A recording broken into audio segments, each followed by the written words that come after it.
এতরনিয়া নওজওয়ান জামাকেরা ইয়া ভাই মুরব্বিরা বাবার শরীরকে দেখে আপনি যদি অসুস্থ হয়ে যান, ডক্টরখানায় আপনি যখন যান, ডক্টর আপনাকে টেস্ট করে, আপনার প্রেশারটা দেখে। যদি আপনার সমস্যা হয়, সুগারটা আপনার টেস্ট করে। যদি আপনার সমস্যা হয়, গা যদি গরম লাগে, আপনার জ্বরটাও টেস্ট করে। এই মাঝে মাঝে এগুলো দিয়ে আপনাকে টেস্ট করে নেয়। আপনার এখন কেমন অবস্থা, আপনার এখন কেমন সিচুয়েশন, এটা ডক্টর দেখে নেয়। এটা আপনি টেস্ট করে নেবেন। মাঝে মাঝে আপনারা সবজি মার্কেটে যান, একটু টেস্ট করে দেখেন। বেগুনটাকে ধরলেন, বেগুনটাকে ধরে নিয়ে খালি এরকম করে নাড়িয়ে ঘুরিয়ে, উল্টে কাত করে ঘুরিয়ে দোকানদারকে বলছেন, ভাই বেগুন ভালো হবে তো? দোকানদার বলছে কোনো টেনশন নাই, নিশ্চিন্তে আপনি নিয়ে যান।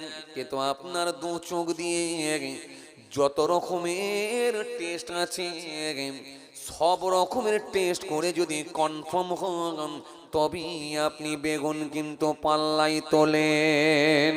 এইভাবে মাঝে মাঝে আপনি সবজি টেস্ট করেন, মাছের বাজারে গেলে মাছ টেস্ট করেন, কাপড়ের দোকানে গেলে কাপড়টাকে আপনি টেস্ট করেন, হাতে করে একবার দেখে নেন, টেস্ট করেন।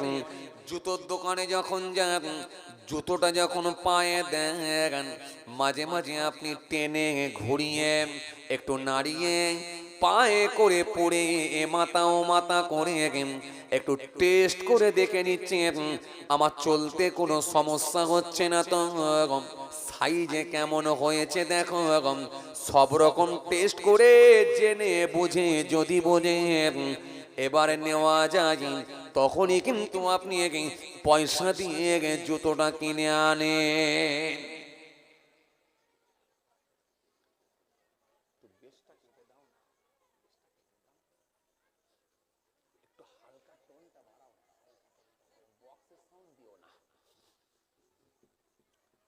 কি কথা কিছু বুঝতে পারছেন? টেস্ট করে মাঝে মাঝে নিজেকে একটু টেস্ট করবেন। আপনি এখন কোথায় আছেন, নিজেকে টেস্ট করে দেখবেন। কারণ রাসূলুল্লাহ হাদিস দিয়ে গেলেন, নবী আমার সুন্দর করে হাদিস দিয়ে গেলেন। হাদিসটা যাতে আবু হুরায়রা রাদিয়াল্লাহু তাআলা আনহু থেকে বর্ণিত হাদিস। আন আবি হুরায়রা রাদিয়াল্লাহু তাআলা আনহু قال سئل رسول الله صلى الله عليه وسلم أي الناس أكرم قال أكرمهم عند الله أتقاكم। নবী আমার সুন্দর করে জানালেন, হাদিস পাকের মধ্যে পাওয়া যায়, আল্লাহ নবীকে জিজ্ঞাসা করা হলো, আইয়ুন নাসি আকরাম, ইয়া রাসূলুল্লাহ, ইয়া হাবিবাল্লাহ, হুজুর বিয়াদবি নেবেন না, হুজুর বিয়াদবি নেবেন না হুজুর।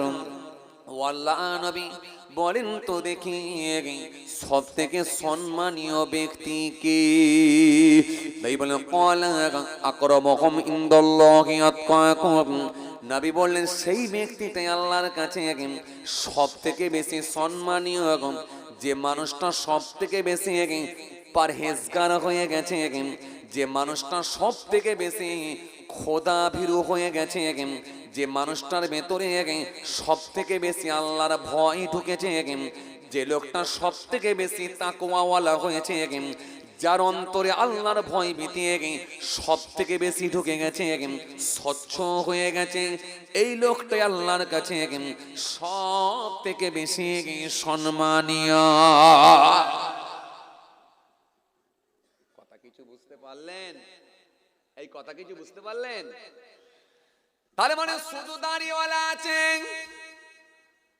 কিন্তু লোকটা স্বচ্ছ নয়, আল্লাহর কাছে কোনো দাম নাই। টুপি হয়েছে কিন্তু লোকটা স্বচ্ছ নয়, আল্লাহর কাছে কোনো দাম নাই। জুব্বা আছে, মানুষটা স্বচ্ছ নয়, আল্লাহর কাছে কোনো দাম নাই।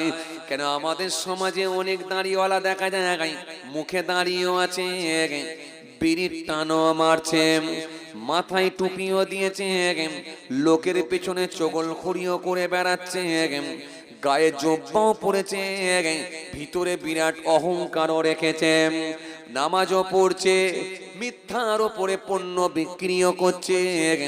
সুতরাং ওই মানুষগুলোর কোনো মূল্য নাই। যে মানুষগুলো ইবাদত করে স্বচ্ছ হতে পারে না, এই মানুষগুলোর কোনো মূল্য নাই। কিছু বুঝতে পারছেন বাপ? এই জন্য আপনাকে আমি একটু বললাম কি, একটু টেস্ট করে নেবেন।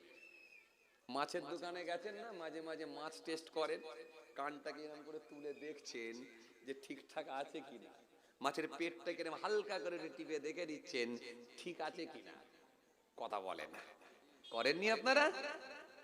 পচে গেছে কিনা এরকম হালকা করে টিপে দেখে নিলেন খালি, ঠিক আছে কিনা। আবার এরপরে আবার দোকানদারকে জিজ্ঞাসা, ভাই মাছ ভালো হবে তো, নাহলে কালকে এসে তাকে ফেরত দিয়ে যাবো। আবার তাকে একটা ডোজ দিয়ে এলেন। কথা বলে না। যদি গোলমাল থাকে এরপরে একটু সে চাপে থাকে, তাকে আবার একটা ডোজ দিয়ে এলেন, এই আমার এ পাড়াতেই বাড়ি, দেখিস ভাই কালকে এখানে এসে কিন্তু বলবো, ফের একটু ডোজ দিয়ে এলেন লাস্টে। কথা বলে না, একটু টেস্ট করে নিলেন। এইবারে সারাদিন ধরে আপনি কাজে গেছেন, বিজনেস করেছেন, চায়ের দোকানে বসে কত মানুষের সঙ্গে গল্প করেছেন, অগাধ মেলামেশা করেছেন, কত লোকের সঙ্গে আপনি সম্পর্ক রেখেছেন, কত রকমের কথাবার্তা বলেছেন। রাতে যখন বিছানায় শুতে গেলেন খালি একটু টেস্ট করে নেন, দিনটায় আমি সারাদিন ঠিকই ছিলাম তো, না গোলমাল কিছু ঢুকে আছে। সারাদিন ঠিকই ছিলাম তো, না গোলমাল কিছু ঢুকে আছে। যদি বলে দেয় হ্যাঁ তুমি রেখেছো দাঁড়িয়ে, টেনেছো আজকের দিনে খালি 13টা বিড়ি, তাহলে গেল আর কাজ নাই, হয়ে গেলাম বরবাদ তাড়াতাড়ি। যদি বলে দেয় মাথায় দিয়েছো টুপি, লোকের পিছনে চালিয়েছো কূটনীতি, জানবেন তাহলে আর কোনো কাজ নাই, কাজ নাই, কাজ নাই। এই জন্য ইবাদত তো সবাই করবে, কিন্তু সবার ইবাদত আল্লাহর কাছে কাজে লাগবে না। যে মানুষটা ইবাদত করে পরহেজগার হয়ে গেছে, খোদাবিরও হয়ে গেছে, স্বচ্ছ হয়ে গেছে, ওই মানুষটার ইবাদত কাজে লাগবে। এই জন্য সবার ইবাদত কিন্তু কাজে লাগবে না। সবাই দাড়ি রেখেছে, অনেকে দেখবেন দাড়ি রাখে, সবার দাড়িটাও দেখবেন আল্লাহর দরবারে কাজে লাগবে না। আমাদের সমাজে কিছু মানুষ আছে দেখবেন, এরা মুখে দাড়ি রাখে দেখবেন, এই মুখে দাড়িটা রেখেছে একমাত্র নবীর সুন্নত মনে করে, একমাত্র নবীর সুন্নাত মনে করে, একমাত্র আল্লাহর ভালোবাসা। দাড়ি আল্লাহ যতটা দিয়েছেন ততটাই আমার মুখে আছে। আমি আল্লাহকে ভালোবেসে নবীর সুন্নত মনে করে দাড়ি রেখেছি। কেন নবী আমার জানিয়ে দিয়েছে আখিরি জামানায়, ফিতনা ফাসাদের জামানায় যদি কেউ আমার একটা সুন্নত আমল করে, আমি রাসূলুল্লাহ বলছি 100 টাকা শহীদের থেকেও বেশি সওয়াব পাবে। শহীদ কারা? নবীকে জিজ্ঞাসা করা হয়েছিল, আইয়ুন নাসি খায়রুন ইয়া রাসূলুল্লাহ, ইয়া রাসূলুল্লাহ ওয়া হাবিবাল্লাহ, হুজুর কোন মানুষটা সবথেকে ভালো মানুষ হুজুর? নবী বলেন ক্বালা লিমান তাআলা আমরুহু ওয়া হাসুনা আমালুহু। নবী বললেন যার বয়সটা বেশি সাথে আমলটা ভালো, এই মানুষটা সবথেকে ভালো মানুষ। যার বয়সটা বেশি সাথে আমলটা ভালো, এই লোকটা হলো আল্লাহর কাছে ভালো মানুষ। একটা মানুষ বয়স পেয়েছে, অনেক পেয়েছে, 80 বছর পেয়েছে, 85 বছর পেয়েছে, 90 বছর পেয়েছে, 100 বছর পেয়েছে, যথেষ্ট বয়স পেয়েছে, কিন্তু তার আমলটাও ভালো ছিল, লম্বা বয়স, লম্বা আমল ছিল। নামাজের খাতায় নাম, রোজার খাতায় নাম, দাড়ির খাতায় নাম, জিকিরের খাতায় নাম, দাড়ির খাতায় নাম, তাহাজ্জুদের খাতায় নাম, ও বাবাজি দানের খাতায় নাম। যথেষ্ট আমল করেছে, যথেষ্ট বয়স পেয়েছি। লম্বা বয়স পেলে তবে তো লম্বা আমল করার সুযোগ হবে। কথা ঠিক কিনা ভুল বলে? হ্যাঁ, একটা লোক যদি 25 বছর বেঁচে থাকে কি 50 বছর বেঁচে থাকে, এই 50 বছর কি ধরেন 35 বছর বেঁচে রইল, তো এই 35 বছরে সে আর কত বছর নামাজ পড়ার সুযোগ পেল? কিন্তু একটা লোক যদি 100 বছর বেঁচে থাকে তাহলে লম্বা আমল করার সুযোগ পেয়েছে। এই জন্য নবী আমার সুন্দর করে বললেন, সেই মানুষটা ভালো মানুষ যে মানুষটার বয়স বেশি, সাথে আমল ভালো। তাহলে বয়সের সাথে আমলও ভালো ছিল, ওই মানুষটা আল্লাহর কাছে সব থেকে ভালো মানুষ।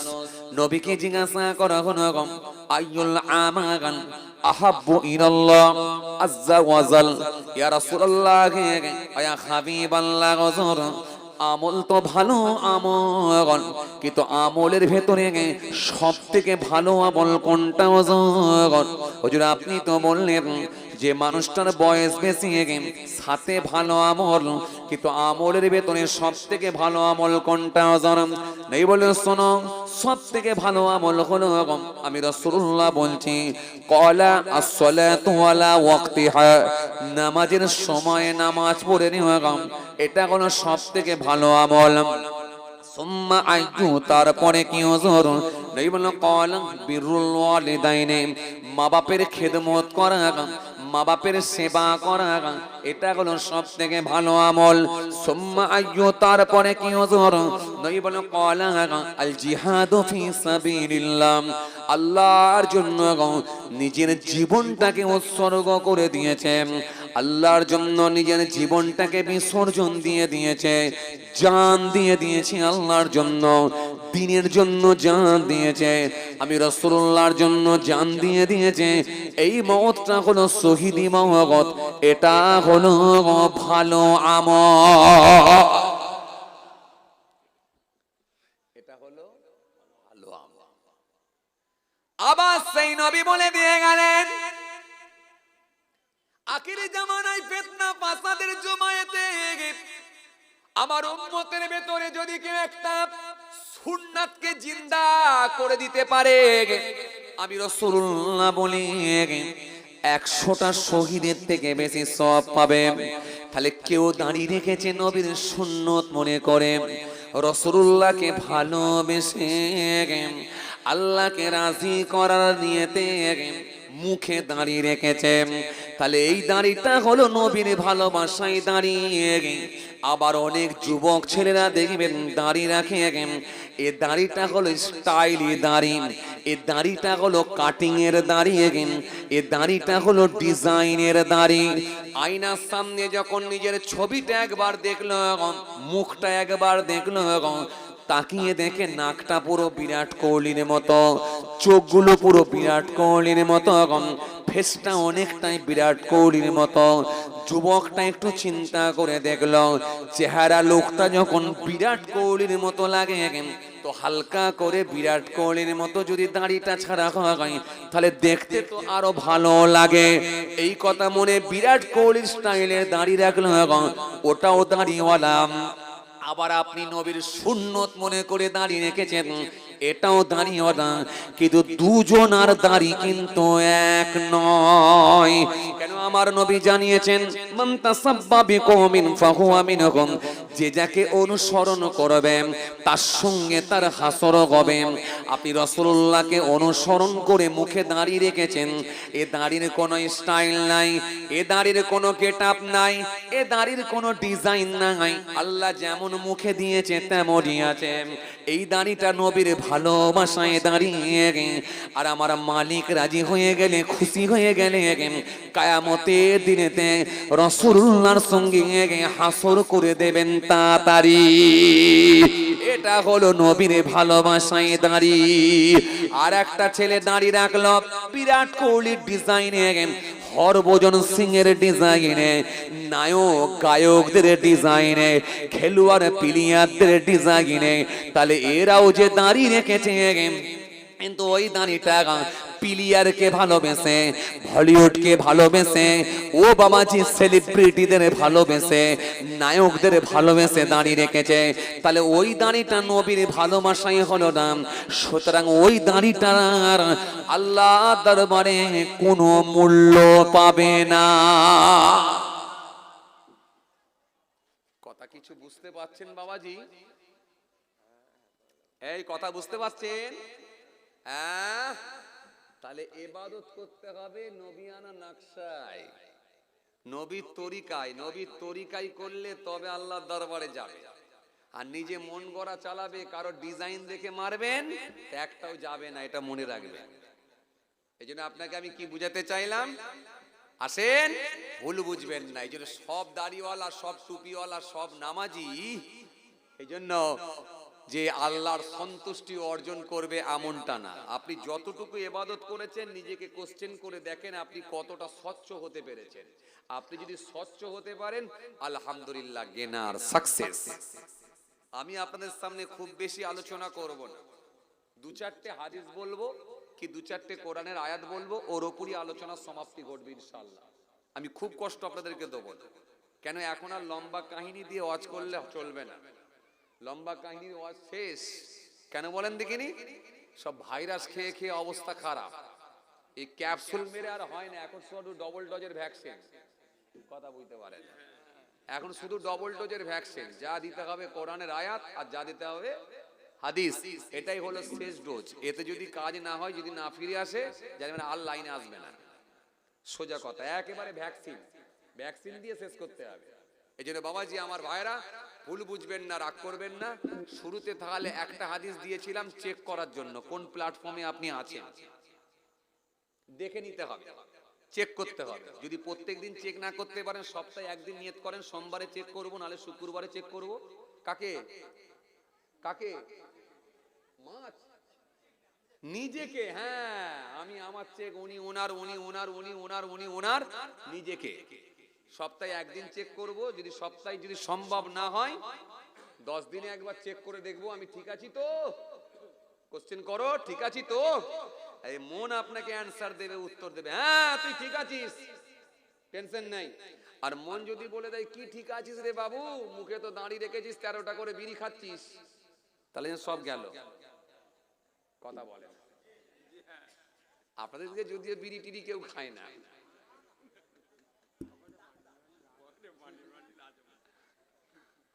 বলছে পকেটে ব্যান্ডিল ব্যান্ডিল বিড়ি আছে। যে ভাইরা আমার, বন্ধুরা আমার, সাথী মহব্বতের ভাইরা, প্রচুর চাপ, প্রচুর চাপ। দয়া করে যদি আল্লাহ মাফ করে দেয় তো আলহামদুলিল্লাহ, বেঁচে গেলাম আমরা। আর নাহলে অবস্থা খুব খারাপ, অবস্থা খুব খারাপ। আসেন, ভুল বুঝবেন না, রাগ করবেন না। ও যতটা হোক ভালো হতে হবে, অরিজিনাল হতে হবে, ডেমো না হয়ে যায়। ডেমো ডেমো বোঝেন আপনারা? ডেমো বোঝেন? আর ডেমো না হয়ে যায়। মোবাইলের দোকানে আপনি গেছেন, দোকানদারকে গিয়ে বললেন ভাই এত মডেলের একটা মোবাইল বের করা। দোকানদার বলছে মোবাইল ফোনটা শোকেসের ভেতরে ঢোকানো আছে, আলমারির ভেতরে রাখা আছে, খাপের মধ্যে সিল করা আছে। আগে তুমি ডেমো মালটা দেখে পছন্দ করো। মালটা যখন আপনার হাতে ধরিয়ে দিয়েছে ওটা অরিজিনাল নয়, ওটা হলো ডেমো মাল। ওর মধ্যে সিম কার্ড নাই, হোয়াটসঅ্যাপ করা যায় না, ফেসবুক চলে না, ইউটিউব খোলে না, ওতে আপনার সঙ্গে মেয়ে জামাইয়ের কথা হবে না। আসলে মালটা কিন্তু অরিজিনাল না, ওটা হলো ডেমো মাল, অরিজিনাল না। দেখতে মোবাইলের মতো কিন্তু অরিজিনাল মোবাইল না। মুখে দাঁড়িয়ে রেখেছ বিরাট কোহলির মতো, দেখতে দাঁড়িয়েওয়ালা কিন্তু অরিজিনাল না। মাথায় টুপি দিয়েছ, পকেটে বিড়ি রেখেছ, দেখতে তোমার ওলির মতো কিন্তু অরিজিনাল না। তাহাজ্জুদের নামাজ তো জীবনও পড়ো না, 5 ওয়াক্ত নামাজ তো জীবনও পড়ো না। শবে বরাতের রাতে যদি একটু শখ করে মসজিদে গিয়ে নামাজটুকু পড়ে, যদি একটু মাজারটা জিয়ারত করে, যদি কবরগুলো জিয়ারত করে নিজেকে বেশি স্বচ্ছ বলে মনে করো, আর বাড়িতে গিয়ে খবর নিয়ে যাচ্ছে তোমার বিবি মহিলা সমিতির হেড হয়েছে, বলো জানবে তোমার ভেতরে কিচ্ছু নাই, শুধুমাত্র নামাজ পড়া হলো। ও বাবাজি আমার ভাইরাম, আসলে তুমি অরিজিনাল হতে পারো না, তুমি হয়ে গেলে ডেমো। আর ডেমো মাল কোনো কাজ হবে না। তবে আপনাদেরকে আমি একটা কথা বলবো, ওলিদের মতো ইবাদত করতে আমরা পারবো না, কারণ ওলিদের মতো ইবাদত করা সম্ভব না। তবে মনে রাখবেন, ওলিদের মতো যদি ইবাদত করতে পারে, আপনাদের ভেতরে যদি কেউ থাকেন, আমার মালিক যদি রাজি হয়, আপনাকেও ওলিদের কাতারে নামটা তুলে দিয়ে আপনাকেও ওলি আল্লাহ হিসাবে কবুল করে নিতে পারি। ফাজকুরুনি আযকুরকুম, বান্দা আমাকে স্মরণ কর, ডাক, আমিও কথা দিচ্ছি তোদেরকে স্মরণ করব। কেমন করে করবি? ওয়াস্তাঈনু বিস-সাবরি ওয়াস-সালাহ, বান্দা তোমরা ধৈর্য, সবর ও সালাহ, নামাজের মাধ্যমে আমার দরবারে দোয়া চাও, আমি আল্লাহ বেশক তোমাদের দোয়া কবুল করব। কেন? আপনি যদি আল্লাহর ওলি হয়ে যান, আপনার জবানের দোয়া 100% কবুল হবে। বড় পীরের দোয়া কবুল হলো, খাজা সাহেবের দোয়া কবুল হলো, ওয়াইশকুরুনি হুজুরের দোয়া কবুল হলো। আর আপনি 17 বছর নামাজ পড়েছেন, 20 বছর দাঁড়ি রেখেছেন, 24 বছর রোজা রাখছেন, তো আপনার দোয়া কবুল হবে না কেন? হবে না কেন? তার মানে আপনার নিজেকে কোশ্চেন করেননি। আপনার দেখতে নামাজি, দেখতে দাড়িওয়ালা, টুপিওয়ালা, কিন্তু মাল ডেমো। ডেমো যদি হয়ে যাও তাহলে কিছু হবে। 17 বছর পরে একটাই দোয়া করছে, আল্লাহ কোনোদিন তো কোনো দোয়া চাইলাম না, একটা দোয়া শখ করে করছি, আল্লাহ আমার একটাই মেয়ে, অন্তত ভালো একটা জামাই মিলিয়ে দাও। তো অবশেষে যখন একটা জামাই মিললো, তা আবার মস্ত বড় গেঁজাখোর, মানে যা বলে তার উল্টো হয়। তখন আপনি ভাবলেন যে আমি যে নামাজি, আমি যে টুপিওয়ালা, আমি যে দাড়িওয়ালা, আমি যে জুব্বাওয়ালা, তো আমার দোয়া কবুল হয় না কেন?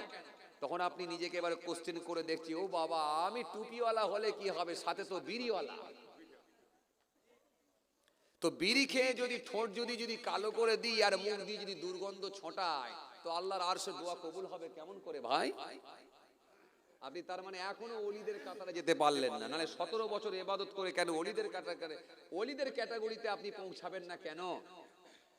ভাইরা আমার, বন্ধুরা আমার, সাথী মহব্বতের ভাইরা, ভুল বুঝবেন না। ওই জন্য একটা হাদিস দিলাম, খালি নিজেকে একটু চেক করে দেখবেন কোন জায়গায় আছি আমরা, ব্যাস ইনশাআল্লাহ কাজ হবে, কাজ হবে। তবে জানি এটাও যে বড় পীরের মতো ইবাদত করা সম্ভব না। হ্যাঁ, আপনাদের মধ্যে কেউ পারলে হয়তো পারতে পারেন, আমি আমার কথা বলছি ভাই, পেরে উঠতে পারবো না। আমি এই জন্য একটা কথাই বলি, আল্লাহ ওলি যদি নাও হতে পারি, তুমি ওলির জুতোর ধুলার ধুলার ধুলার ধুলোও যদি আমাকে বানিয়ে দাও, আমি তাও নিজেকে ভাগ্যবান বলে মনে করব। কেন? ওলির জুতোর ধুলা হলেও নিজেকে ভাগ্যবান বলে মনে করা উচিত। ভাইরা আমার, এত সহজ নয়। আপনি কার জুতোর ধুলো হচ্ছেন? বড় পীরের জুতোর ধুলো হচ্ছে। এটা ছোটখাটো ব্যাপার নয়, এটারও একটা নসিব হওয়া দরকার। বড় পীরটা কে? যে বড় পীর সাহেব বলছেন, मैंने 1 साल না খায়া না পিয়া না সোয়া, আমি 1 বছর খাই না, পান করি না, ঘুমাই না। मैंने 40 साल ऐसा की वजू से सुबह की नमाज पढ़ा, আমি 40 বছর এশার ওযুতে ফজরের নামাজ পড়েছি। একটু জোরে বলবেন না?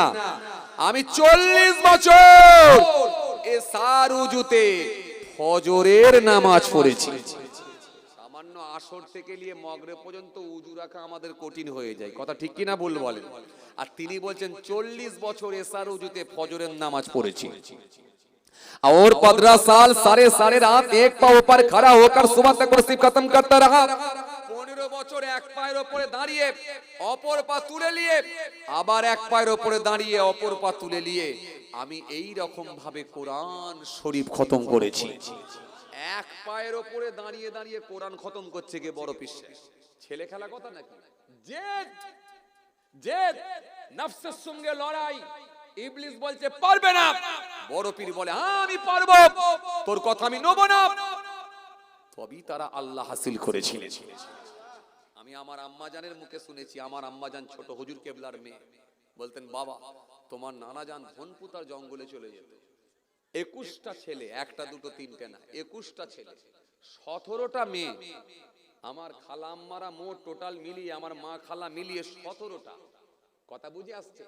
আর কত নাতি কত পোতা কতজন হবে সেই হিসাবটা আমারও জানা নাই। কথা কিছু বুঝতে পারেন? কত নাতি কত পোতা হবে, কত ডজন হবে, সেটা হিসাবটা কিন্তু আমারও জানা নাই।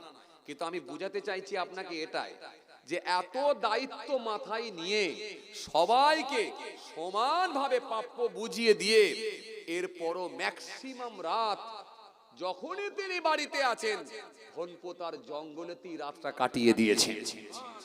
এমনি ছোট হুজুর হয় না বাবা।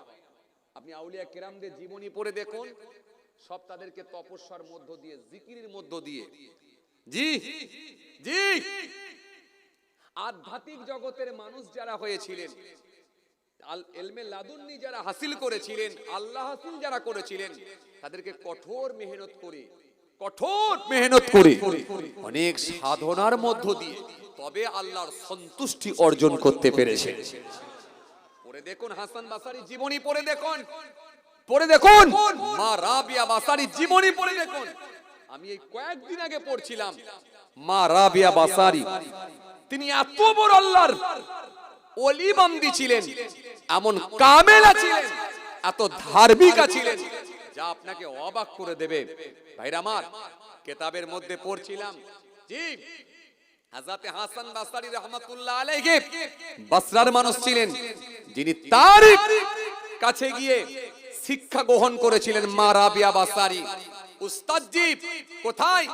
পানির উপরে। হাসান বাসারী পানির উপরে দাঁড়িয়ে দাঁড়িয়ে নামাজ পড়ছেন। মা রাবিয়া বাসারী বলে, উস্তাদজি আপনি পানির উপরে দাঁড়িয়ে দাঁড়িয়ে নামাজ পড়ছেন, পানিতে দাঁড়াচ্ছেন? মা রাবিয়া বাসারী সেই সময় তেনারও আমল ছিল, তেনারও জিকির ছিল, তিনিও কম ছিলেন না। তিনি সঙ্গে সঙ্গে আল্লাহর দরবারে দোয়া করলেন, করে নামাজের কাপড়খানা, নামাজের মুসাল্লাখানা নিয়ে এইরকম করে ছুড়ে দিলেন খোলা আকাশের নিচে, জমিনের ওপরে নামাজের মুসাল্লা, নামাজের কাপড়টা হাওয়াতে ভেসে উঠল। আম্মা জান রাবিয়া বাসারী হাওয়াতে দাঁড়িয়ে দাঁড়িয়ে নামাজ পড়ে নিলেন। ছেলে খেলা কথা না, ছেলে খেলা কথা। কে রাবিয়া বাসারী? যিনি আল্লাহর কাবা বাইতুল্লাহ তওয়াফ করতে যাবেন, গাধার পিঠে চেপে যাচ্ছেন, গাধাটা বড্ড দুর্বল হয়ে গেছে, এই ওয়াজ আপনাদের জানা আছে। গাধা আর চলতে পারছে না, যেতে পারছে না, গাধা থেকে নেমে পড়লেন, নেমে আল্লাহকে, আল্লাহ কবে তোমার কাবা গিয়ে দেখবো? আল্লাহ বলে, শোনো রাবিয়া, তুমি আমার হয়ে গেছো, আমি আল্লাহ তোমার উপর খুশি হয়ে গেছি। ও রাবিয়া শোনো, শোনো রাবিয়া, সারা পৃথিবীর মানুষ আছে আমার কাবা দেখার জন্য, আর আমার কাবা যাবে এখনই শুধু রাবিয়াকে দেখার জন্য। অস্বীকার করার কোন জায়গা আছে বাবাজি? এটাই তো তপস্যার মধ্য দিয়ে, জিকিরের মধ্য দিয়ে আধ্যাত্মিক জগতের যারা মানুষ হয়ে গিয়েছিলেন, ইলমে লাদুন্নি যারা হাসিল করেছিলেন, তারাই তো আল্লাহর সন্তুষ্টি অর্জন করেছেন। এটা স্কুল কলেজ ইউনিভার্সিটিতে পড়াশোনা করলে হয় না, এটা মেহনত করতে হয় আলাদা। এটা নিরিবিলি জায়গা, একমাত্র কানেকশন, সম্পর্ক আল্লাহর সঙ্গে, পৃথিবীর কারোর সঙ্গে না। জি কিতাবের মধ্যে পড়ছিলাম আম্মা জান রাবিয়া বাসারী এত বড় আল্লাহর ওলি বান্দি ছিলেন। তিনি যেদিনে ভূমিষ্ঠ হয়েছিলেন, যেদিনে তিনি জন্মগ্রহণ করেছিলেন, ওদিনে বাড়িতে একটু তেল পর্যন্ত ছিল না। তেল তেল তেল বোঝেন আপনারা? তেল ছিল না, একটু বাচ্চাকে মাখানোর মতো তেলও ছিল না। এমনকি ল্যাম্পটা জ্বলবে, প্রদীপ ল্যাম্প, তৎকালীন সময় তো ইলেকট্রিক ছিল না, এই ল্যাম্প ব্যবহার করতে হতো, আপনার লম্ফ বা প্রদীপ যাই বলেন না কি ব্যবহার করতে হতো। এই প্রদীপ জ্বালানোর জন্য বা ল্যাম্প জ্বালানোর জন্য, লম্ফটা জ্বালানোর জন্য যে তেলটার প্রয়োজন, সেই তেলটা পর্যন্ত বাড়িতে ছিল। কিতাবের মধ্যে পাওয়া যায়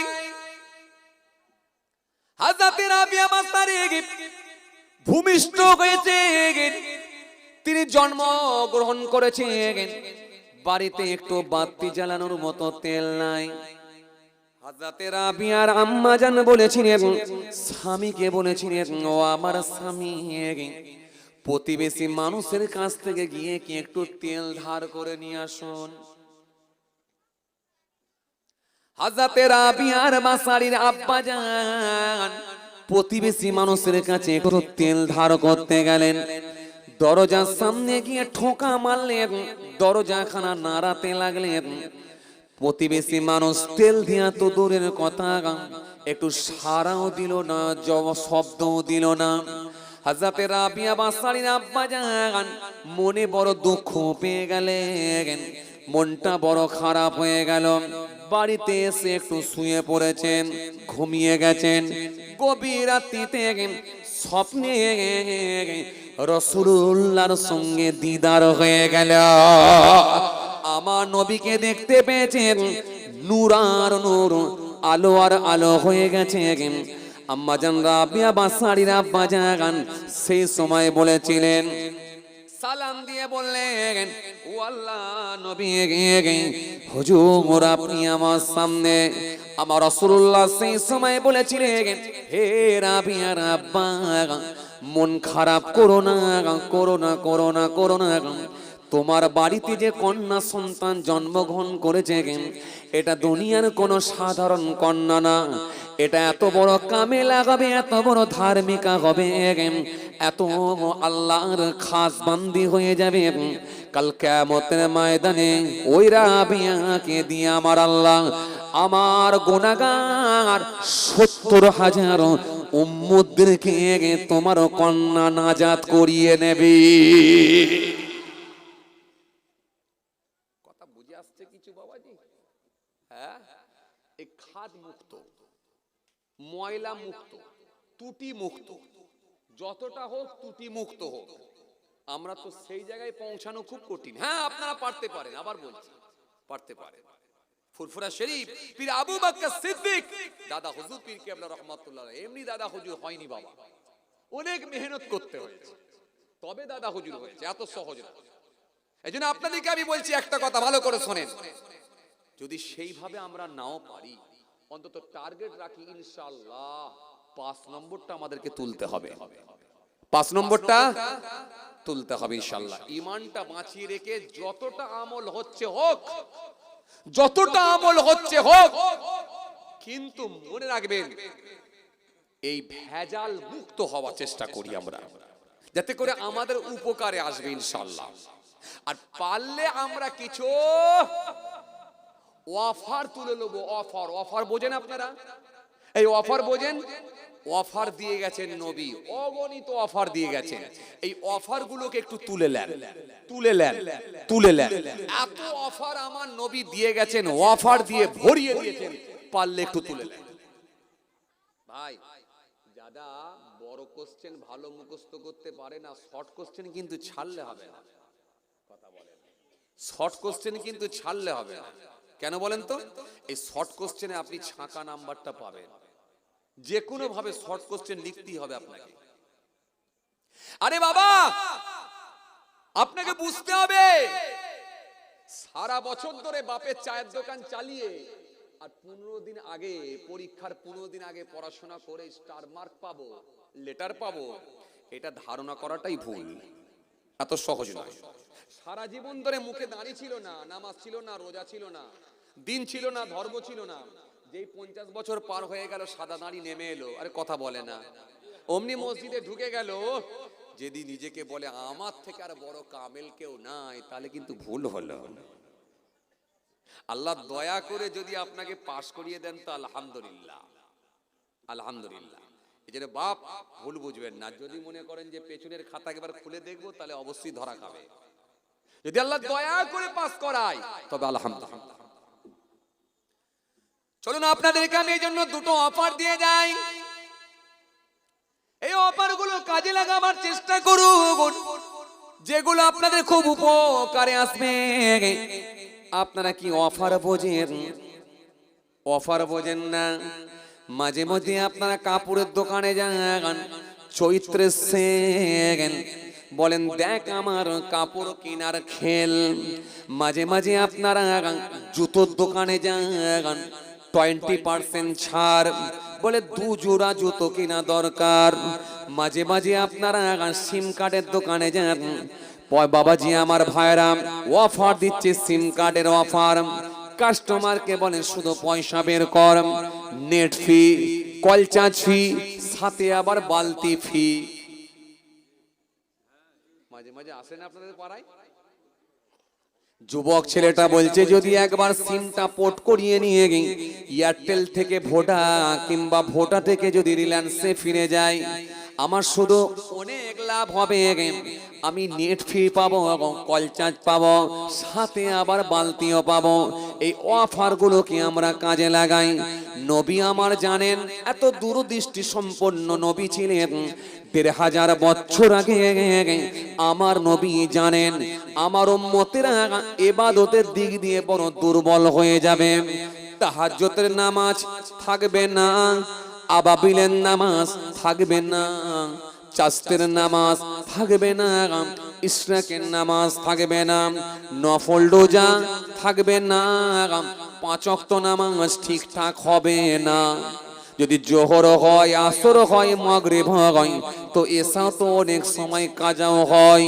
জোহর হয়, আসর হয়, মাগরিব হয়, তো এসা হয়, ফজর তো বিছানায় ঘুমিয়ে রয়ে যায়। কথা বলছেন না কেন? এই লোক নাই? সবাইকে বলিনি, একটা শ্রেণীর মানুষ আছে না নাই? তাহলে 5 ওয়াক্ত নামাজটাই ঠিকঠাক যদি না হয়, আবার আমি ভালো নাম্বার পাবো কেমন করে ভাই? এজন্য আপনাকে শর্ট কোশ্চেন মেরি যেতে হবে ভাই। তার মানে অফার আপনার ছাড়া যাবে না ভাই। রাসূলুল্লাহ বললেন, এই আমার উম্মতেরা অফারগুলো তোরা কাজে লাগা। আয়েশা قالت كان رسول الله صلى الله عليه وسلم يحب الحلوى والعسل. وعن ابي هريره رضي الله تعالى عنه قال كان رسول الله صلى الله عليه وسلم اذا لبس قميصا بدعا بما يمينه. নবী আমার সুন্দর করে বললেন, সুন্দর করে জানালেন, সুন্দর করে জানালেন, সাবউন তাজরিল আবদি বাদা মাউতিহি ওয়া হুয়া ফি কবরিহি মান আল্লামা ইলমান আও কাসারা নাহারান আও হাফারা বীরান আও গারাসা নাখলান আও বানা মসজিদান আও আরসা মাসহাফান আও তারাকা ওয়ালাদান ইস্তাগফিরু লাহু বাদা মাউতিহি। রাসূলুল্লাহ একটা দুটো তিনটে নয়, অগণিত হাদিস দিয়ে গেছেন খালি উম্মতদের জন্য। তোরা এই অফারগুলো তুলে নে।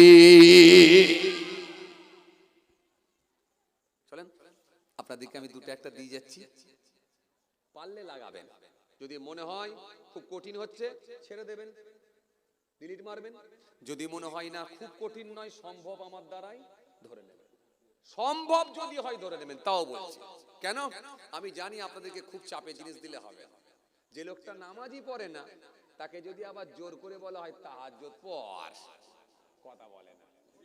হ্যাঁ, যে লোকটা 5 ওয়াক্ত পড়ে 3 ওয়াক্ত কাজা হয়ে যায়, 2 ওয়াক্ত হয়, তাকে যদি বলে ইশরাকের নামাজ পড়, তাহলে সর্বনাশ।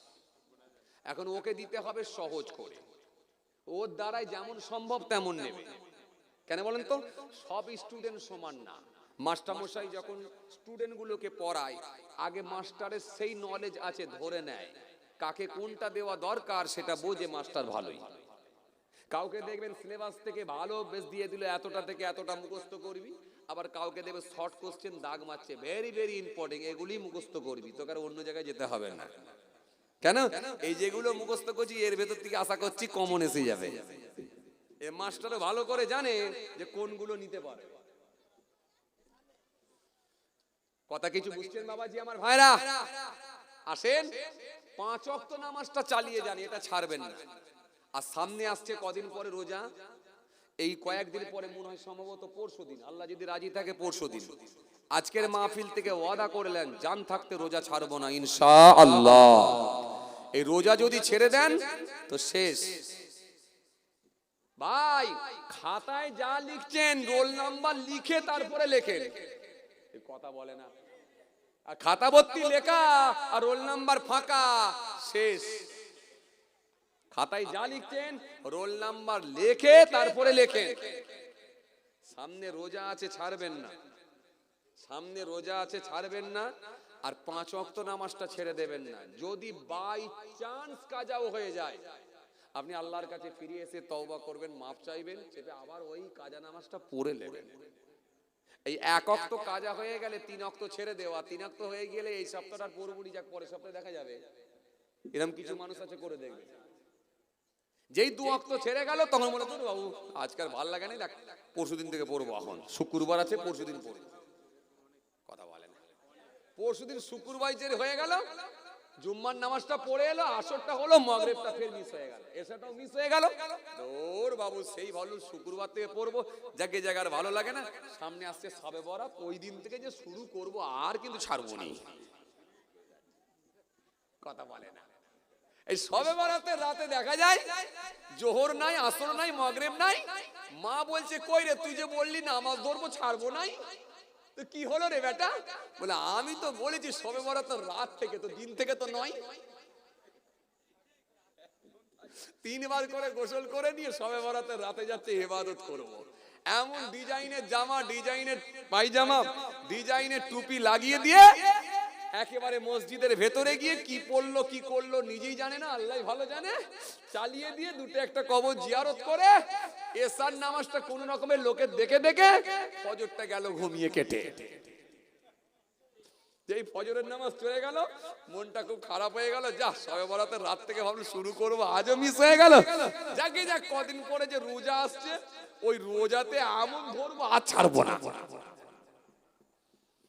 ফের রোজাতেও একই ভাবে চলে গেল। কদিন পরে দেখা যাচ্ছে যাক রোজাটা যা হলো হলো, তবে ঈদের রাত থেকে কিন্তু আর ছাড়ছি না। যে ঈদের রাতটা, ঈদের দিনটাও মিস হয়ে গেল, রাতটাও গেল, তখন বলছে ফেরেশতা বলছে অনেক হয়েছে, তোকে আর করতে হবে না, আয় এবার তুই চলে আয়, তোর অনেক হয়েছে, এবার ভিতরে ঢোক, অনেক হয়েছে তোর, এবারে ভিতরে ঢোক। এই জন্য আপনাকে বলছি 1 ওয়াক্ত যদি কাজা হয়ে যায় ছেড়ে দেবেন না, পড়িয়ে পড়েলেন, আল্লাহর কাছে ফিরে আসেন, সারেন্ডার হয়ে যান। সারেন্ডার হওয়াটাকে আল্লাহ বড় পছন্দ করে, সারেন্ডার হওয়াটাকে বড় পছন্দ করেন। হাদিসে এসেছে ওয়া আনাবি উমামা আন্না রাজুলান সাআলা রাসূলুল্লাহ সাল্লাল্লাহু আলাইহি ওয়াসাল্লাম মাল ঈমান ক্বালা ইযা সাররাতকা হাসানাতুকা ওয়া সাআতকা সাইয়্যাতুকা ফা আনতা মুমিনুন। আল্লাহ নবীকে জিজ্ঞাসা করা হলো হুজুর ঈমানদার কে, মুমিন কে? আল্লাহ নবী বলেন ক্বালা ইযা সাররাতকা হাসানাতুকা ওয়া সাআতকা সাইয়্যাতুকা ফা আনতা মুমিনুন। আল্লাহ নবী বলছে সেই লোকটা হলো মুমিন, ঈমানদার কে? যার দ্বারাই কোনো অন্যায় কাজ হয়ে গেলে, বাই চান্স যদি কোনো অন্যায় হয়ে যায়, সে লোকটা ব্যথিত হয়, কষ্ট পায়, দুঃখ প্রকাশ করে, সারেন্ডার হয়, আল্লাহর কাছে ফিরে আসে, আল্লাহর কাছে ফিরে আসে। টার্গেট নিয়েছিল, আমি বাসে উঠেছি, সামনে একবারে রাস্তার ওপরে মসজিদ, কোন মসজিদ? 18 ভাগী মসজিদ, নাকি জি? 18 ভাগী মসজিদে গিয়ে মাগরিবের নামাজটা পড়বো, কিন্তু হঠাৎ করে দেখা গেল মাঝ রাস্তায় কিছুটা আসার পরে বাসটার চাকা পাংচার হয়ে গেল। হতে পারে তো না হতে পারে না। আর বাসের চাকা যেই পাংচার হয়ে গেল, ও টায়ার ফায়ার খুলে খালে স্টেপনি লাগাতে গিয়ে দেখা গেল মাগরিবের নামাজটা কাজা হয়ে গেল। এই বাসে উঠে তখন দুঃখ প্রকাশ করে, মালিক আমার তো ইচ্ছা ছিল মাগরিবের নামাজটা ওই মসজিদে গিয়ে পড়বো, আমি তো জানি কাজা পড়ে নেবো ঠিকই, কিন্তু কাজাটা হয়ে গেল। এই যে মনের দিক দিয়ে ব্যথিত হওয়া, এই যে মনের দিক দিয়ে কষ্ট পাওয়া, এই যে অনুতপ্ত হওয়া, এটাকে আল্লাহ বড় পছন্দ করে। যে বান্দা ভুল করেছে কিন্তু আমার কাছে সারেন্ডার হয়েছে, ও মালিক তুমি ক্ষমা করো, আমার নামাজটা কাজা হয়ে গেল। আল্লাহ আমার কাজা করার ইচ্ছা ছিল না, তুমি মনের খবর জানো। ইন্নাল্লাহ কানা সামিয়াম বাসীরা, তুমি তো সব জানো মাবিদ, তুমি শুনতে পাও, দেখতে পাও, সব পাও। জি, ইন্নাল্লাহ লা ইয়ানজুরু ইলা সুওয়ারিকুম ওয়া আমওয়ালিকুম ওয়ালাকিন ইয়ানজুরু ইলা কুলুবিকুম ওয়া আমালিকুম। আল্লাহ তুমি তো কোনো মানুষের সুরাত দেখো না, চেহারা দেখো না, দেখো মানুষের অন্তর আর কর্ম দেখে নাও। তুমি তো আমার ভিতরটা জানো আল্লাহ। আমার বড় ইচ্ছা ছিল নামাজটা পড়বো ওখানে, কিন্তু গাড়ির টায়ারটা পাংচার হয়ে গিয়ে আমি পৌঁছাতে পারলাম না, কাজা হয়ে গেল। মালিক তুমি ক্ষমা করে দাও, মাফ করে দাও। মালিক তুমি ক্ষমা করে দাও, মাফ করে দাও। এই যে চোখের পানি ছেড়ে কাঁদা আর দুঃখ প্রকাশ করা, ব্যতীত হওয়া, এটাকে আল্লাহ পছন্দ করেন। নবী বলছে এটা হবে মুমিনের আলামত। আর কি তার দ্বারাই যদি কোনো ভালো কাজ হয়। লোকটা যখন ঈশার নামাজটা পড়ে নিয়েছে, মনটা ফ্রি হয়ে গেল, যাক আলহামদুলিল্লাহ ঈশার নামাজ হয়ে গেছে, এখন লম্বা টাইম ফজর। আল্লাহ ফজরে যেন ঘুমিয়ে না রয়ে যায়, আল্লাহ যেন উঠে পড়ি, আল্লাহ আমার যেন চাদনটা হয়ে যায় অন্তত, এই কথা মনে করে নামাজি লোকটা শুচ্ছে। আর ঈশার নামাজ হয়ে গেলে মনটা ফ্রি হয়ে গেছে, টেনশন মুক্ত হয়ে গেছে, যাক আলহামদুলিল্লাহ ঈশার নামাজটা পড়েছি, একটু ফ্রি লাগছে। যতক্ষণ না হচ্ছে যেন মনে হচ্ছে একটা যেন টেনশন মাথায় ঢুকে আছে, এই যে মনটা ফ্রি হয়ে গেছে, বাস এই যে ভালো কাজে তার ভেতরে আলাদা অনুভূতি আসা, মজা আসা, তৃপ্তি আসা, এই ভালো কাজে যদি এসে যায়, নবী বলছে ফান্তা মুমিনুন, অতঃপর সেই ব্যক্তিটা হবে মুমিন। আমরা কি মনে করি বড় দাড়ি রাখলে সে মুমিন? অত সহজ? হ্যাঁ, দাড়ি তো অনেকেই রেখেছিল। ঝাড়খণ্ডের প্রাক্তন মুখ্যমন্ত্রী শিবু সোরেন, তার মুখে তো দাড়ি।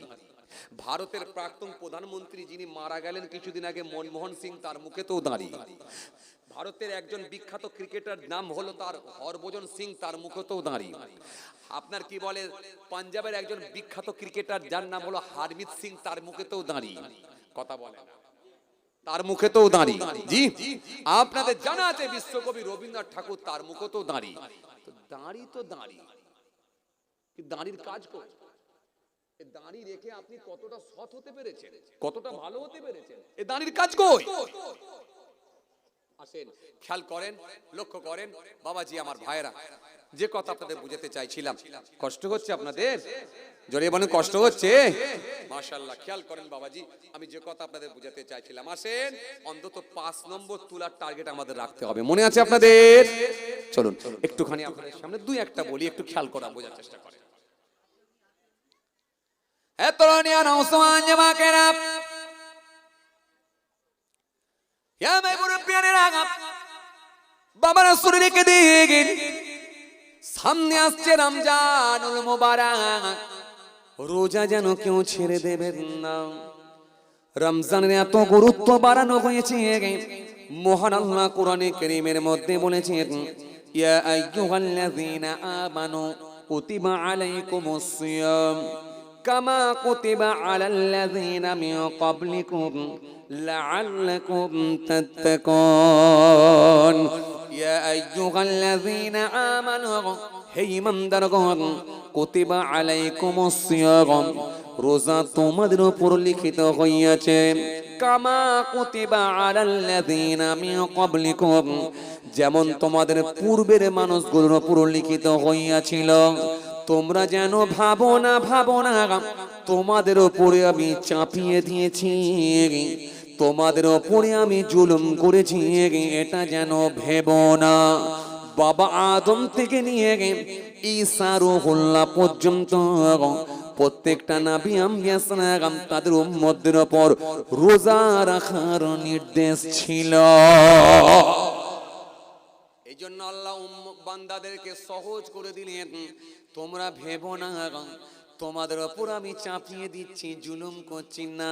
তোমাদের পূর্বের মানুষগুলো রাখতো, যাতে আমরা হালকা করে, হয়তো সিস্টেমটা এরকম ছিল না, পদ্ধতিটা এরকম ছিল না, এই ধারাবাহিকভাবে 30টা রাখার নির্দেশ ছিল, কিন্তু রোজা রাখার নির্দেশ ছিল। রোজা তারা রেখেছিল। জি, এরপর আল্লাহ বলে শোনো, রোজা রাখলে ফায়দা কি? লাআল্লাকুম তাত্তাকুন, যাতে করে তোমরা মুত্তাকি হয়ে যাবে, পরেজগার হয়ে যাবে, খোদাবীর হয়ে যাবে। তোমাদের ভেতরে আমি আল্লাহর ভয় ভীতি ঢুকবে। যত বেশি আমার ভয় ভীতি ভিতরে ঢুকবে, তত বেশি তোমরা স্বচ্ছ পরিষ্কার হয়ে যাবে। আপনি দেখবেন এমনি সময় একটা ছেলে দেখবেন কারখানায় বক্স লাগিয়ে দিয়ে, স্পিকার লাগিয়ে দিয়ে গান বাজায়, কিন্তু রোজার মাসে দেখবেন কারখানায় গানটা বাজায় না, তার ভেতরেও ভয় থাকে। মোবাইল ফোনটা লাগিয়ে দিয়েছে তো ওয়াজ চলছে, মোবাইল ফোনটা চালিয়ে দিয়েছে তো কেরাত চলছে, গজল চলছে। কারণ সেও জানে এটা রোজার মাস, অন্য মাসে গান শুনলে কিন্তু রোজার মাসে শুনতে সেও ভয় পায়। এজন্য মালিক বললেন মুত্তাকি বানানোর জন্য, পারেজগার বানানোর জন্য আমি আল্লাহ রোজা রাখার নির্দেশ দিয়েছি। রমজান এসেছে রামদম থেকে, রে মিম দোয়াত, রাম রাম ধাতু থেকে উৎপত্তি, যার অর্থ হলো জ্বালিয়ে দেওয়া, পুড়িয়ে দেওয়া, ভস্ম করে দেওয়া। ইমানদার যদি ঠিকঠাক ভাবে একটা মাস রোজা রাখে, মহান আল্লাহ রাজি হলে, মহান আল্লাহ খুশি হলে তার পূর্বের গুনাহগুলোকে জ্বালিয়ে পুড়িয়ে ভস্ম করে দিয়ে তাকে মাসুম বানিয়ে দিতে পারে। এজন্য কোন জায়গায় আল্লাহ বলেননি যে যাকাতুলি, যাকাত আমার জন্য। কোন জায়গায় আল্লাহ বলেননি যে সলাতুলি, নামাজ আমার জন্য। এটা আল্লাহ বলেননি, বরং বলেছেন as-সাওমুলি, রোজা আমার জন্য। কেন যাকাত আমার জন্য বলেন না, সলাত আমার জন্য বলেন না? কারণ কিছু লোক আছে, এমন কিছু ইবাদত আছে যেগুলো দেখিয়েও করে মানুষ। দেখিয়ে করে না? কুরবানিতে কিছু লোক দেখবেন গরু কুরবানি দেয় তো কম্পিটিশনে দেয়, দেয় না? এই তোর গরুর দাম কত নিল? চায়ের দোকানে গিয়ে বলছে, বলে 24,000। ছোট পাড়া গরু কিনেছিস কেন দাদা? তোমার গরু? আমার তো প্রতি বছরই দেখবি 50-এর উপরই তোকে।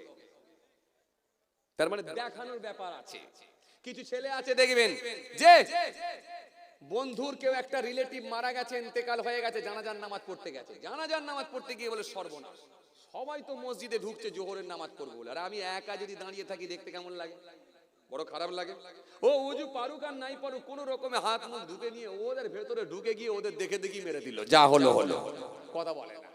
তাহলে এইটা শুধুমাত্র ওদেরকে দেখে শুধুমাত্র নিয়ম মেনটেন, ফর্মালিটি মেনটেন করার জন্য গেছে, কিন্তু আসলে কিন্তু ও জোহরের নামাজ পড়ার লোক নয়। তার মানে কিছু ইবাদত আছে দেখিয়েও করে। কিন্তু এই জন্য আল্লাহ বলছেন, আমি বলছি, আল্লাহ বলছেন এই জন্য যে আর রোজা এমন একটা ইবাদত, আর সলাতু লি, জি সলাত আমার জন্য এটা বলেননি, আর যাকাতু লি, যাকাত আমার জন্য এটা বলেননি, বরং বলে আস-সাওমু লি, রোজা আমার জন্য। যে ব্যক্তিটা রোজা রাখবে সে একমাত্র আমার সন্তুষ্টির জন্যই রাখবে। কারণ একটা পাগলও দেখবেন না খেয়ে থাকতে পারে না।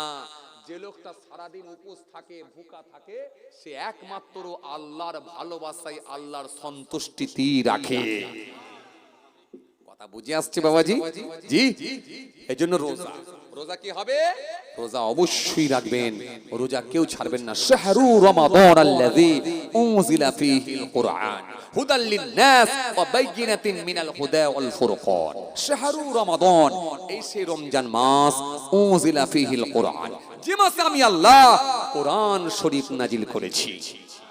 কিতাবের মধ্যে এসেছে শুধু কোরআন শরীফ যে রমজান মাসে অবতীর্ণ হয়েছে এমনটা না, বরং আসমানি কিতাব যত এসেছে কম বেশি সব আল্লাহ পাক এই রমজান মাসেতেই অবতীর্ণ করেছেন, নাজিল করেছেন। রমজানের 1 তারিখে হযরত ইব্রাহিম আসলামের উপরে সহিফা কিতাব আল্লাহ দিয়েছিলেন। রমজানের 6 তারিখে আল্লাহ পাক খুশি হয়ে গিয়ে ভালোবেসে রমজানের 6 তারিখে হযরতে মুসা কালিমুল্লাহর উপরে তাওরাত কিতাব দিয়েছিলেন। রমজানের 12 তারিখে হযরতে দাউদ আসলামের উপরে জবুর কিতাব অবতীর্ণ করেছিলেন। রমজানের 13 তারিখে হযরতে ঈসা রুহুল্লাহর উপরে ইনজিল কিতাব অবতীর্ণ করেছিলেন। রমজানের 24 তারিখে আল্লাহ পাক তার হাবিবুল্লাহকে ভালোবেসে কোরআন শরীফ অবতীর্ণ করেছিলেন। আল্লাহু আকবার। কথা বুঝে আসছে? এই যে রমজানের গুরুত্ব অনেক বেশি, অনেক বেশি। এটা খবরদার যেন ভুল করেও যেন ছেড়ে দেবেন না। রোজার ক্ষতিপূরণ দিতে পারবেন না, পারবেন না ক্ষতিপূরণ দিতে। এই জন্য রোজা খুব টাফ। আপনি একটা মাস যদি ঠিকঠাক রাখতে পারেন, আল্লাহ ইচ্ছা করলে আপনার গুনাহগুলোকে সব ঝরিয়ে দিতে পারেন, আপনাকে মাসুম বানিয়ে দিতে পারেন। কথা বুঝে আসছে? চলুন এই রমজান মাস থেকে স্টার্ট করবেন। অফার আপনাদেরকে দিয়ে যাচ্ছি, একটা কাজ করবেন, সপ্তাহে একদিন জুমার দিন, কালকে জুমা মনে হচ্ছে না, যদি পারেন কাল থেকে লাগান ইনশাআল্লাহ। আর না পারলে সামনে আসছে রমজান মাস, যদি প্রতি জুম্মায় নাও পারেন, অন্তত মাসে 4 সপ্তাহ 4টে জুম্মা, তাই তো? মাসে 4টে জুম্মা পাচ্ছেন।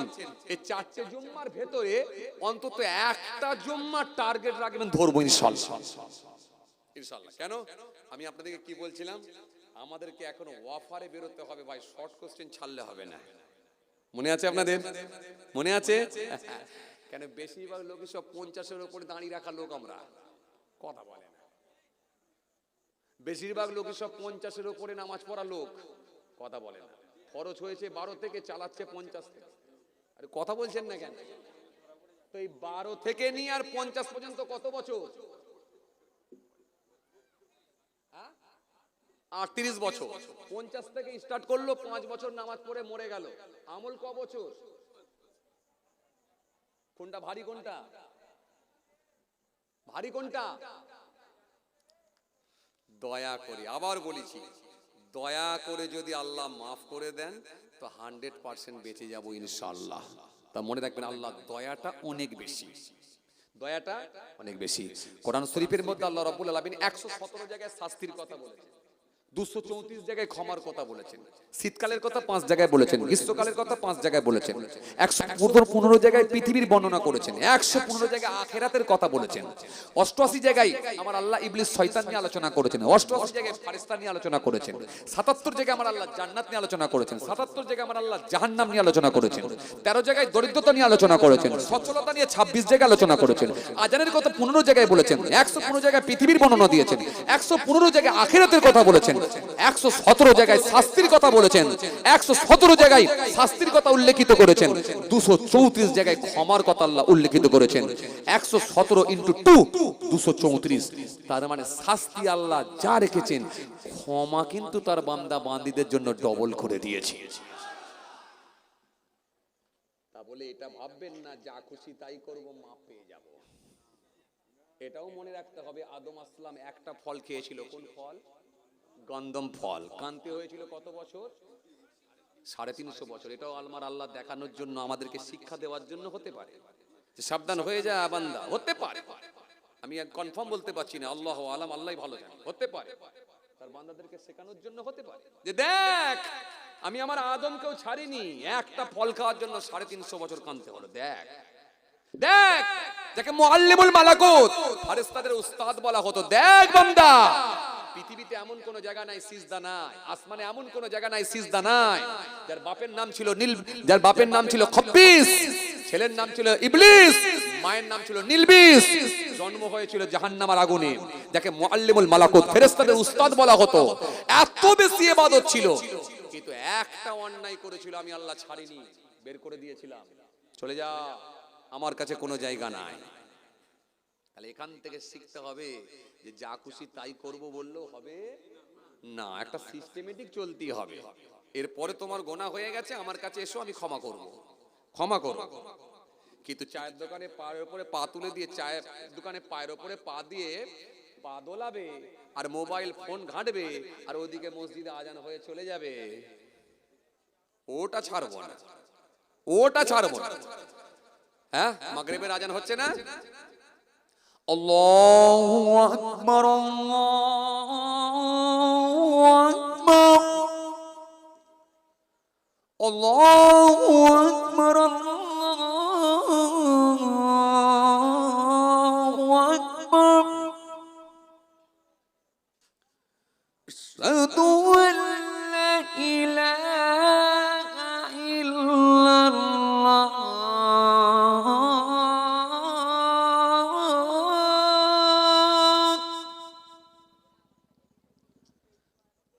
মসজিদুন নববীতে যখন আজান হয়, মানুষগুলো এরকম করে নড়ে আর তোলে, দুটো চোখ দিয়ে পানি ঝরে, যেন মনে হচ্ছে যেন মনে হচ্ছে হযরতে বেলালই আজান দিচ্ছেন। জোরে বলবেন না যে মসজিদ এত বিশাল মসজিদ, যে মসজিদে কম বেশি প্রায় 11.5 লক্ষ মানুষ জামাতের সঙ্গে নামাজ আদায় করতে পারে। এত বিশাল মসজিদ, মানুষ হারিয়ে যায়, খুঁজে পাওয়া যায় না। হোটেলের কার্ড থাকে, আবার পৌঁছে যায়, কিন্তু ওই সময় সঙ্গীকার খুঁজে পাওয়া যায় না, একটু যদি গুলিয়ে যায় আর পাবে না। চলেন, ভাইরা আমার, বন্ধুরা আমার, সাথী মহব্বতের ভাইরা, যে কথা বুঝাতে চাইছিলাম, তাহলে আজানের টাইমে আপনি ইচ্ছাকৃত পায়ের উপরে পা দিয়ে বসে বসে দোলাচ্ছেন আর মোবাইল ঘাঁটছেন, এটা কিন্তু আল্লাহ ছাড়বে না। এই বুড়ো আঙুল দেখালে আমি ছেড়ে দেবো না। তোমার এক তো কাজা হয়ে গেছে, ভুল বশত তুমি আমার কাছে ফিরে এসো। একটা অন্যায় কাজ হয়ে গেছে, তুমি আমার কাছে ফিরে এসো। তোমার গোনার কথা মনে করে চোখের পানি ছেড়ে কাঁদো, তওবা করো, মাফ চাও, আমি আল্লাহ ক্ষমা করব। কেন? আমার ক্ষমাটা অনেক বেশি। কিন্তু তুমি ইচ্ছাকৃতভাবে অন্যায় কাজের সঙ্গে লেগে থাকবে, এটা ছাড়বো না। চলেন, আমি যে কথা বলতে বলতে আপনাদের সামনে চলে এলাম। খেয়াল করেন বাবাজি, লক্ষ্য করেন, যে কথা বলতে বলতে চলে এলাম। হ্যাঁ তরুণিয়া নওজওয়ান জামাকেরা, ইয়া মাই মুরব্বিয়ানেরা, বাবা রাসূলকে দেখেন জুমার দিনে যখন মসজিদে যাবেন, একটু সকাল সকাল গোসল করবেন, সকাল সকাল ওযু করবেন, ধোয়া কাপড়টা আপনি যখন পরে নেবেন, পরিধান করবেন, ওই সময় একটু মনে করে ডান দিকের হাতখানা আগে গলাবেন, ডান দিকের পাখানা পরনের কাপড়ে আগে গলাবেন, একটা নিয়ত করবেন। কেন? হাদিসে এসেছে, রাসূলুল্লাহ জানিয়েছেন, عن أبي هريرة رضي الله تعالى عنه قال كان رسول الله صلى الله عليه وسلم إذا لبس قميصا بدأ بيمينه। নবী আমার যখন গায়ে জামা পরতেন, পায়জামা পরতেন, জামা পরতেন, কাপড় পরিধান করতেন, তো রাসূলুল্লাহ ডান দিক দিয়ে শুরু করতেন।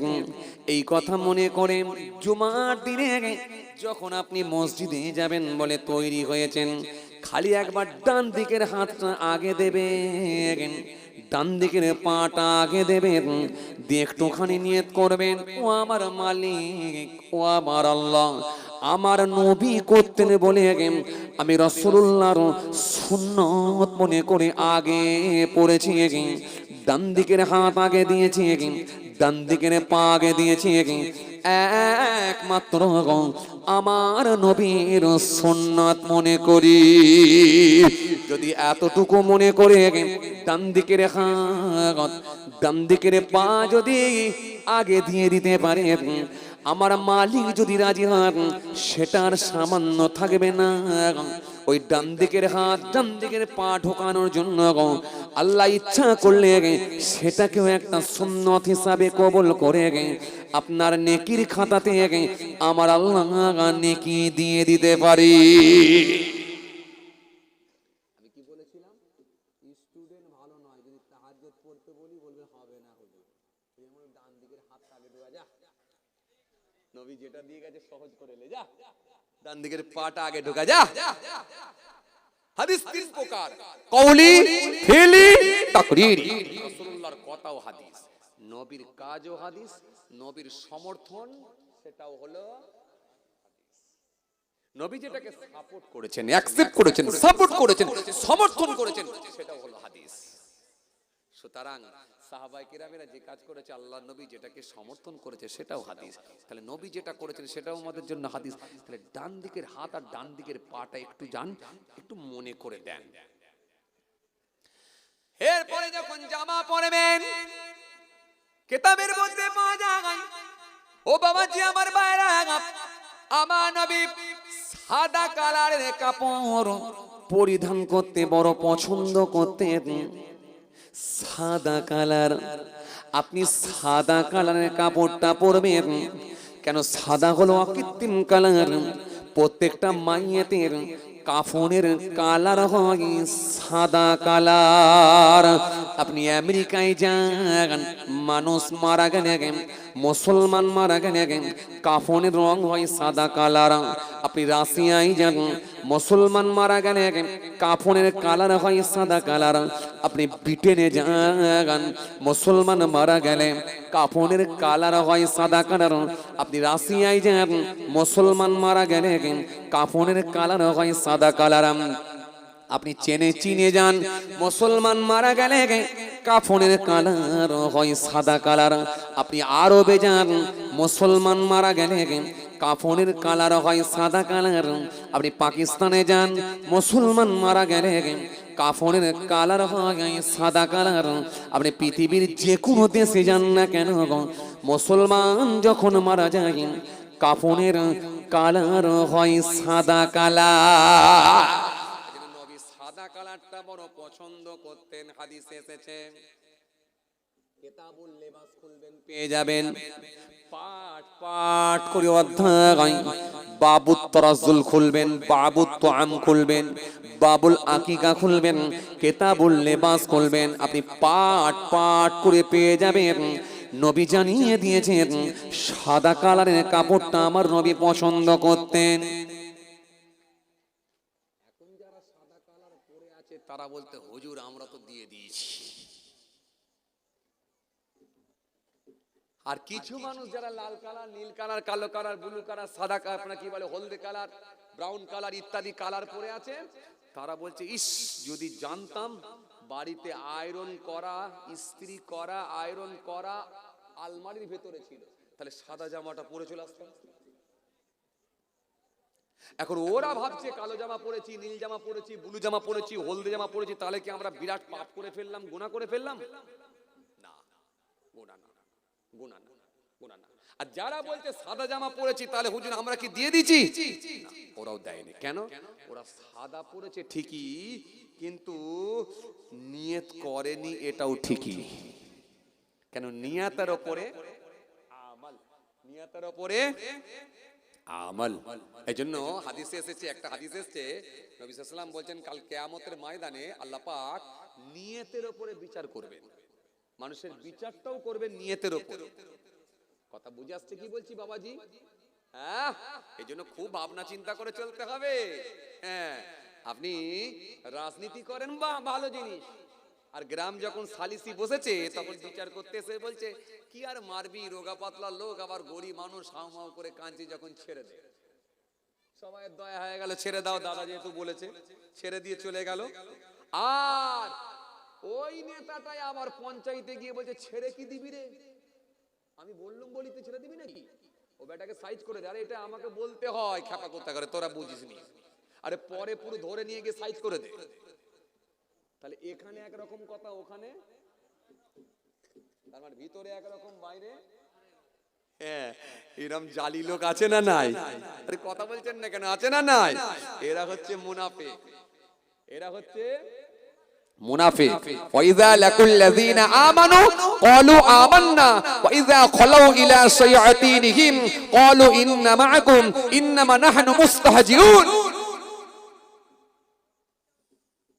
এত সহজ নয়, খুব মুশকিল। আল আয়াতুল মুনাফিকি সালাসা ইযা হাদাসা কাযাবা ওয়া ইযা ওয়া'আদা আখলাফা ওয়া ইযা তুমিনা খান। কথা কিছু বুঝতে পারছেন বাপ? কথা কিছু বুঝতে পারছেন বাপ? সামনে একরকম, পিছনে একরকম, এরা হচ্ছে ভয়ঙ্কর। আর এই লোকের সংখ্যা আজকের দিনে বেশি না কম? এরাই হচ্ছে বেশি। খুব ডেঞ্জার পিস, খুব ডেঞ্জার পিস। এই জন্য সাইজ করে দেবে ফেরেশতাকে আল্লাহ দিয়ে, একবারে সাইজ করে দেবে। মারের মনে হয় হাফ টাইমও হবে না।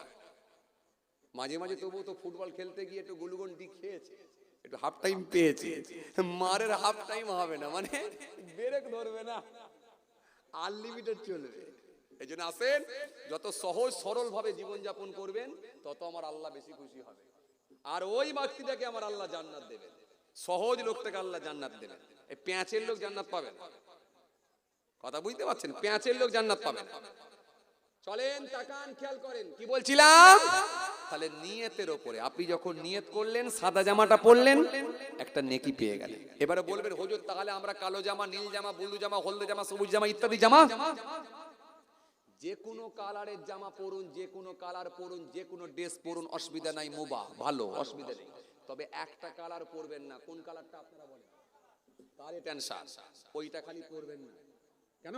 মান তাসাব্বা বিকওমিন ফাহুয়া মিনহুম। যে যাকে অনুসরণ করবে তার সঙ্গে তার আসর হবে। খালি ওই কালারটা পরবেন না, আর একটা কালার পরবেন না আমার নবী অপছন্দ করতেন। কোন কালার? টকটকে লাল কালার। কারেক্ট অ্যান্সার, সব আপনারা জানেন মাশাআল্লাহ। তাহলে এই কালার দুটো বাদ দিয়ে চালিয়ে যান। আর সাদা যখন পরবেন জাস্ট খালি একটু নিয়ত করবেন, মনে থাকবে ইনশাআল্লাহ। এবার ডান দিক দিয়ে শুরু করবেন ইনশাআল্লাহ, ডান দিকের পাগ ইনশাআল্লাহ। তাহলে একটা বিরাট অফার পাচ্ছি। এরপরে কি চলেন, জুম্মার দিন নিয়ে বলছিলাম তো, তবে অন্য দিনও লাগাতে পারবেন আর জুম্মার দিনও লাগাতে পারবেন। ব্যবসায়ী গেলেন তাও লাগাতে পারবেন, এগুলো জুম্মার দিনে আবার লাগাতে পারবেন। ভালো দিন আছে, ওটা কালকে আছে বলে দিলাম, লাগিয়ে দেবেন। এইবারে যখন আপনি মসজিদে যাবেন একটু সকাল সকাল গোসল করবেন, সকাল সকাল ওযু করবেন, সকাল সকাল ওযু করে নিয়ে মসজিদের ভেতরে যে কোনো একটা সাইডে গিয়ে বসে বসে বসে বসে বসে বসে একটু আল্লাহ আল্লাহ আল্লাহ নামে জিকির করবেন, তাসবিহ পড়বেন, সুবহানাল্লাহ, আলহামদুলিল্লাহ, আল্লাহু আকবার, আল্লাহ নামে তাসবিহ গুলো পড়বেন। যখন আপনি বসে বসে পড়ছেন কালেমা জিকির, লা ইলাহা ইল্লাল্লাহু মুহাম্মাদুর রাসূলুল্লাহ সাল্লাল্লাহু আলাইহি ওয়াসাল্লাম, লা নেই কি নেই, ইলাহা কোন মাবুদ, কোন স্রষ্টা, কোন সৃষ্টিকর্তা নেই, কোন মাবুদ নেই, কোন স্রষ্টা নেই, কোন সৃষ্টিকর্তা। এখান পর্যন্ত নেগেটিভ। পজিটিভ কি? ইল্লাল্লাহ, কেবলমাত্র আল্লাহ ছাড়া, আল্লাহ ছাড়া কোনো মাবুদ নাই, আল্লাহ ছাড়া কোনো স্রষ্টা নাই, আল্লাহ ছাড়া কোনো সৃষ্টিকর্তা নাই। পরে কি বলা হলো? মুহাম্মাদুর রাসূলুল্লাহ সাল্লাল্লাহু আলাইহি ওয়াসাল্লাম, মুহাম্মদ সাল্লাল্লাহু হলেন আল্লাহ নবী, আল্লাহ রাসূল, আল্লাহর প্রীত দূত। এই কালেমাটা জীবনে একবার পড়া হলো পাঁচ। কালেমার অর্থের উপরে মৃত্যু পর্যন্ত বিশ্বাস করতে হবে, এটা হলো ফার্স্ট দায়। ও বাবাজি আমার ভাইরা, ভালো করে শুনে রাখেন, এই কালেমা শরীফটা যদি একবার পড়ে, ফিকার কিতাবের মধ্যে পাওয়া যায়, এর মধ্যে মোট 12টা অক্ষর আছে। যদি মনোযোগ দিয়ে আন্তরিকতার সহিত যদি একবার কালেমা পড়ে নেন, আমার মালিক এত রাজি হয়ে যায় ওই একবার কালেমা পড়ার জন্য। আমার আল্লাহ তার নেকির খাতায় খুশি হয়ে গিয়ে 12 মাসের গুনাহগুলোকে আল্লাহ মাফ করে দেয়। কিতাবের মধ্যে পাওয়া যায়, শেখ আব্দুল হক মুহাদ্দিস দেহলিবি রাহমাতুল্লাহ আলাইহি তিনি ফতোয়ায়ে আজিজি কিতাবের মধ্যে লিখেছেন, যে ব্যক্তিটা একবার খালি শ্রদ্ধার সঙ্গে কালেমা শরীফ পড়বে, আমার মালিক এত রাজি হয়ে যায়, একবার কালেমা শরীফ পড়ার বদৌলতে আমার আল্লাহ খুশি হয়ে গিয়ে তার নেকির খাতায় 4000 নেকি আল্লাহ লিখে দেয়। জোরে হবে না? শুধু তাই নয়, একবার কালিমা শরীফ পড়লে 4000 গুনাহকে আল্লাহ মাইনাস করে দেয়। এই যে কালেমার গুরুত্ব এত বেশি, নবী মুহাম্মদ সাল্লাল্লাহু আলাইহি ওয়াসাল্লাম বললেন যে ইমানদারের শেষ কথা হবে কলেমা, বেশক সে জান্নাতি জান্নাতি জান্নাতি। সাইকেল চালাচ্ছেন কালেমা পড়ছেন, রাস্তায় হাঁটছেন কালেমা পড়ছেন, ওই অবস্থায় যদি মৃত্যু হয়ে যায় আল্লাহ রাজি হলে জান্নাত দিয়ে দেবেন ভাই। যেন কালেমা পড়ায় অভ্যস্ত হয়ে যান, অভ্যস্ত হয়ে যান, অভ্যস্ত হয়ে যান। নবী মুসা একবার আল্লাহকে বললেন, ও আমার মালিক, ও আমার আল্লাহ, আপনি আমাকে একটা নাম শিখিয়ে দেন, যে নামটা ধরে আমি আপনাকে ডাকবো। আল্লাহ বলেন, লা ইলাহা ইল্লাল্লাহ, বলো মুসা লা ইলাহা ইল্লাল্লাহ। মুসা নবী সেই সময় বলেন, আল্লাহ এটা তো আপনার প্রত্যেক বান্দা বান্দিরাই জানে, যেহেতু আমি স্পেশাল নবী, স্পেশাল রাসূল, আপনি আমাকে মিরাকেল অলৌকিক ক্ষমতা দিয়েছেন, মুজিজা দিয়েছেন, আপনি আমাকে কালিমুল্লাহ উপাধি দিয়েছেন, আপনি আমাকে মুজিজা দান করেছেন। আমার হাতের লাঠি যখন জমিনে ছেড়ে দিই বিরাট বড় সর্প সাপ হয়ে যায়, সাপের মাথা ধরে যখন দাঁড় করা হয় পুনরায় ফের লাঠিতে পরিণত হয়। আমার হাতখানা নিয়ে বগলের মধ্যে গোলাকার করলে সূর্যের ন্যায় জ্যোতি আলো হয়ে যায়, যেহেতু আমি একটা এত বড় স্পেশাল নবী, আপনি কি আমাকে একটা আলাদা নাম শেখাবেন না? এটা তো সবাই জানে। আমার আল্লাহ সেই সময় বলে, মুসা শোনো শোনো, তুমি কি ভাবছো এই লা ইলাহা ইল্লাল্লাহ এটা সবাই জানে বলে এর ওজন কি কমে গেল, গুরুত্ব কি কমে গেল? না না না না না না না না, ও মুসা শোনো, আমি আল্লাহ বলি, 7টা আসমানকে যদি এক পাল্লায় রাখা হয়, 7টা জমিনকে যদি এক পাল্লায় রেখে দেওয়া হয়, 7 আসমান আর জমিনকে যদি এক পাল্লায় রাখা হয়, আর অপর পাল্লায় যদি শুধু লা ইলাহা ইল্লাল্লাহ এটা চাপিয়ে দেওয়া হয়, আমি আল্লাহ বলি কালিমার ওজনটা ভারী হয়ে যাবে।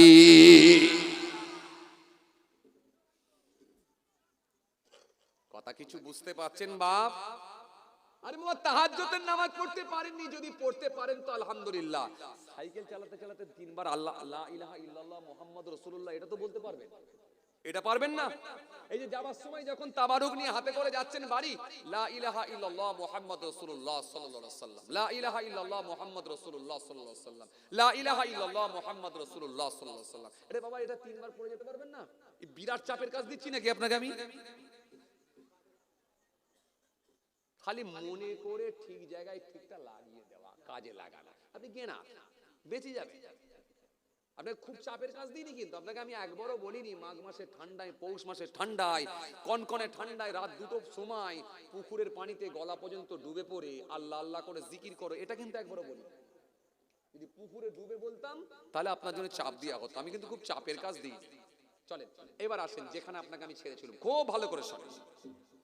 তাহলে পাঞ্জাবি পরলেন, কাপড় পরলেন, ডান দিক দিয়ে পরলেন, মসজিদে গিয়ে এবারে কলেমা জিকির করলেন। মনে আছে আপনাদের?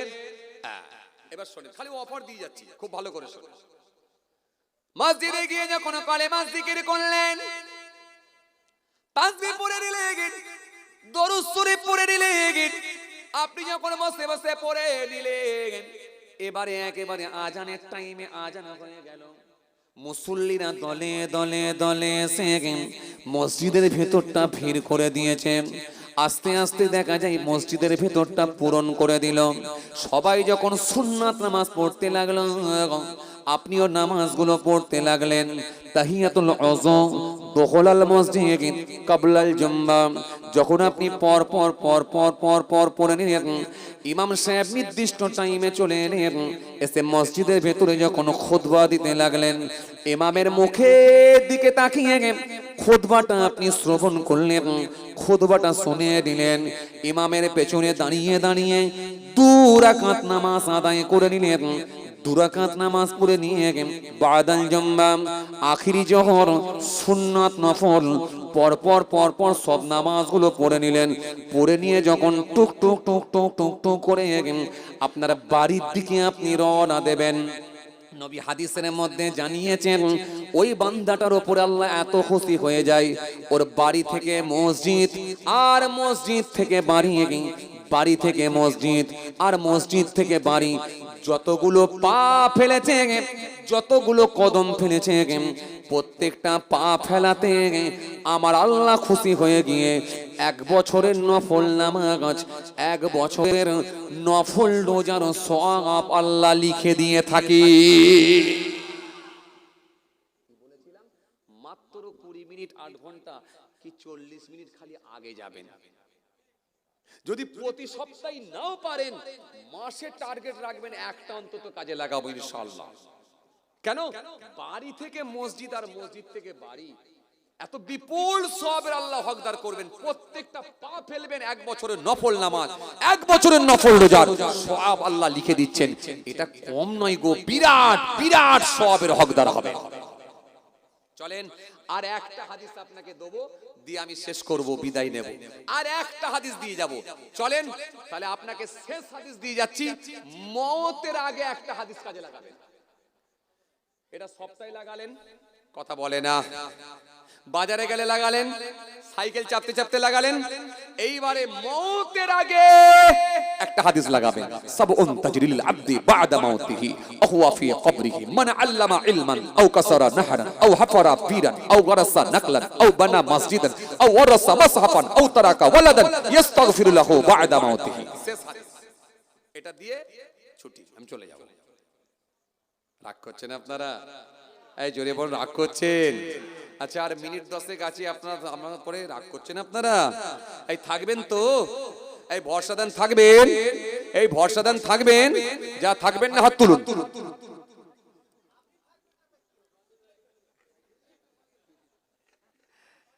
আমি তো এখন আছি। হ্যাঁ, গজল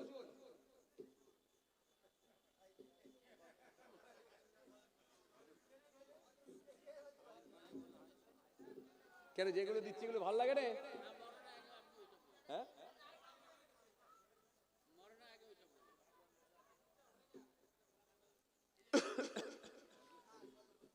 কেন বাবাজি যেগুলো দিচ্ছি এগুলো ভালো লাগে না?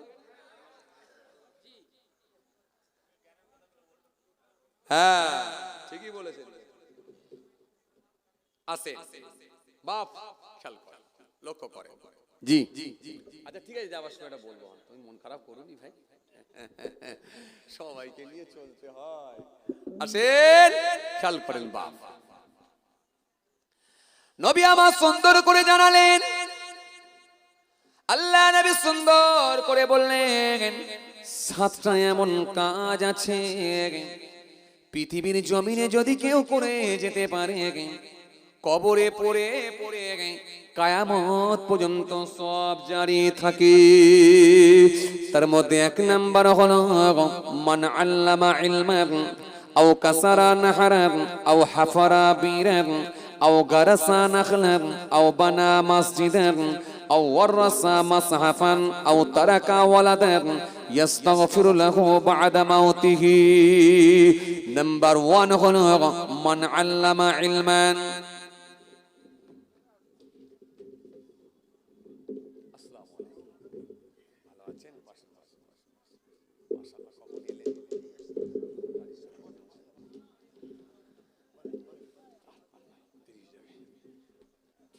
অসমাপ্ত বক্তব্যকে সমাপ্তির দিকে আগিয়ে দিলাম।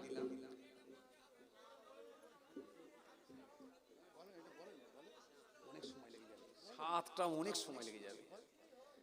আবার আল্লাহ নিয়ে ফের আসা যাওয়া থাকবে, আসা যাওয়া থাকবে ইনশাল্লাহ।